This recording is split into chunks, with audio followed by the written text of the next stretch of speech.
And when it came to Colin Strickland, we now know that this is actually his third violent outburst. There was one that happened on Friday that we didn't even realize until we were watching video back, where he actually pushed another photographer's camera to the ground. But then again today, during the lunch break, we saw it again. This one really captured on video, caught everyone's attention, him actually grabbing the lens of a photographer's camera and shoving it to the ground. And then later on, after he was testifying, leaving the courthouse, he's being escorted by sheriff's deputies and other armed security. And he actually just goes out of his way to step and stomp on this photographer's foot. And actually, listen closely, you can hear that photographer actually scream out in pain. We have that full clip of pictures. Thoughts build up until I can't breathe. My mind fills up into a creature, and it haunts me somewhere much deeper. I got nightmares in my head, I fear. The thoughts build up until I can't hear. That my mind fills up into a creature, and it haunts me somewhere much deeper.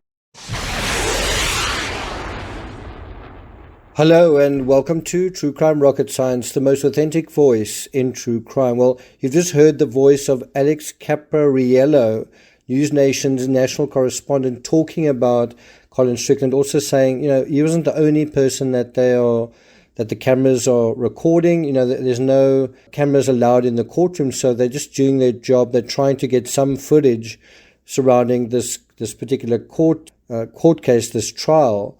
And that Colin Strickland has apparently been responsible for 3 separate incidents. And you kind of get a sense of exceptionalism, that he feels that he's just so important that someone shouldn't direct a camera at him, and also that he's entitled to kind of special treatment in this regard. When there's a high-profile case, they can, direct attention to certain people as long as it's not him, right? And, that's one side of the story. The other side of the story is, on the stand, the defense asked him a really simple question. You know Caitlin Armstrong very well, don't you? And then his answer was, no, I do not. What do you think of that answer? No, I don't know this person who I was actually living with, right? And so that answer right there is a sort of hand-wringing. I mean, what does Caitlin have to do with me? I was living with her. She was in charge of many of my financial arrangements. I stayed with her on the night that my other friend, I suppose you could say girlfriend or ex-girlfriend, was murdered. What does that have to do with me? She was in charge of my financial arrangements. I was living with her, but actually I don't know her very well. And yet that same uncertainty about her isn't present when Strickland is asked to pontificate about Caitlin's jealousy.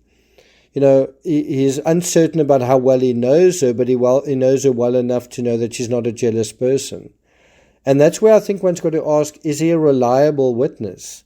Is he someone whose testimony you can trust? Is he giving an honest statement on the stand? And make no mistake, to the extent that he is not reliable, to the extent that he's not trustworthy, the defense can begin to make a case that maybe he killed Mo because he was ostensibly the last person to see her. So to the extent that his testimony is not reliable, the defense and these incidents as well with the camera people, you can kind of start building a case that he is someone who behaves erratically as well, who's got a bad temper as well. Did he pursue Mo and Mo rejected him, right? You could have that kind of scenario as well, and that could actually provide a jury with a certain amount potentially of reasonable doubt. That it wasn't Caitlin who did something, but it could have been Colin, right? I mean, we know for a fact that Colin was with Mo on the night that she died. We don't know for a fact that Caitlin was. I'm just saying that this is a potential narrative that the defense could weave. And Strickland, I don't think he realizes how his behavior could be used by potential defense, right? That is needing something to get their client off the hook, right? And so you may remember on Friday, Strickland testified apparently very softly, barely audibly, about his on-again, off-again relationship with Armstrong. and he described it as tumultuous, right? And he was asked about that word on Monday. He was asked, why did you say tumultuous? What do you mean by that? Strickland then said, it never included verbal assault. There was no physical assault. There was no harassment or anything.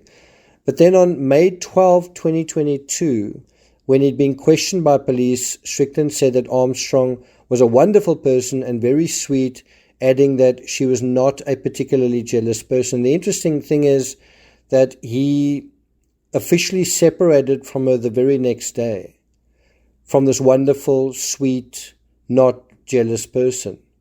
And so this characterization of Armstrong as jealous, Strickland said, had been one pushed by police. And it seems like he resents that. He resents this idea that in a love triangle potential scenario, he resents the fact that someone could come up with this asinine, stupid, totally unrealistic idea that his girlfriend might have been jealous of someone else that he was seeing on that very day.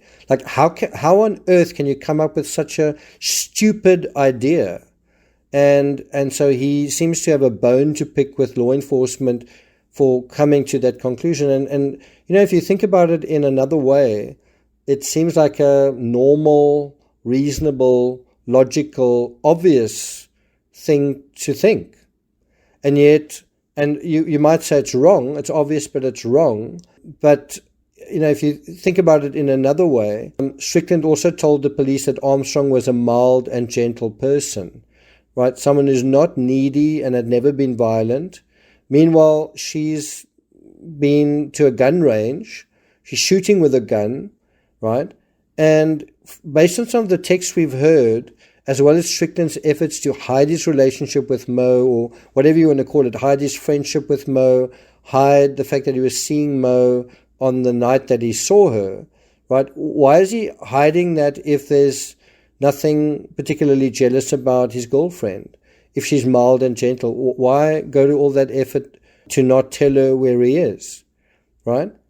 And I've got to say, I don't get the sense that Caitlin is mild and gentle.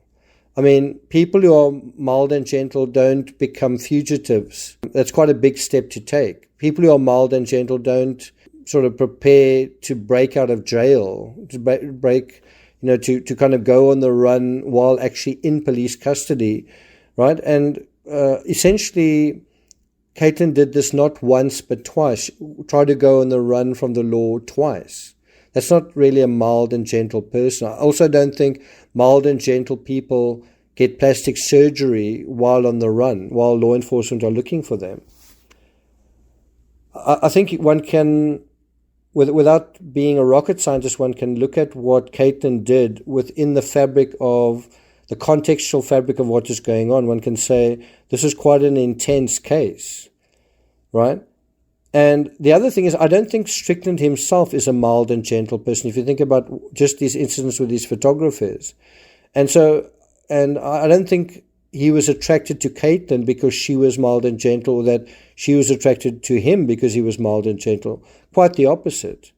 I mean, there seems to be a lot of passion and intensity here. You could see that on their relative Instagram accounts, the way that he raced, right?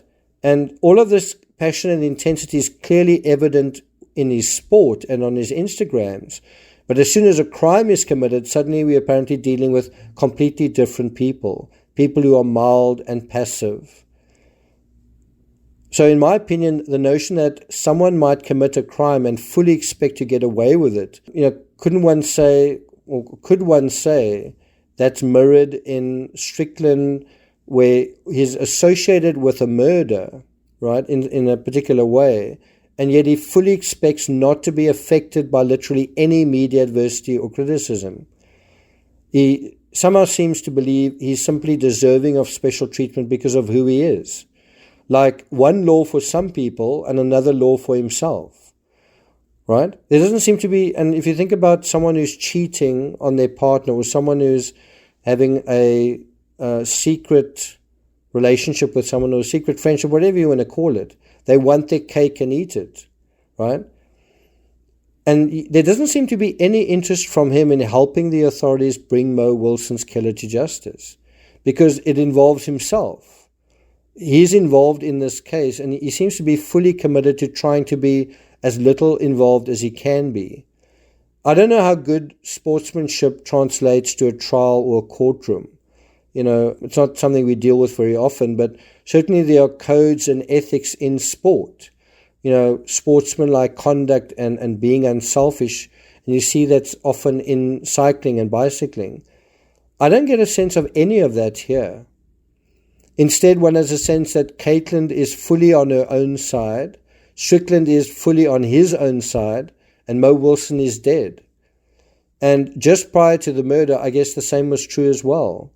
What people in this case did then was act in their own selfish self-interest. And, there's absolutely nothing inspiring about that. I'm not going to take it further than that. Thank you for listening, and I'll see you guys next time.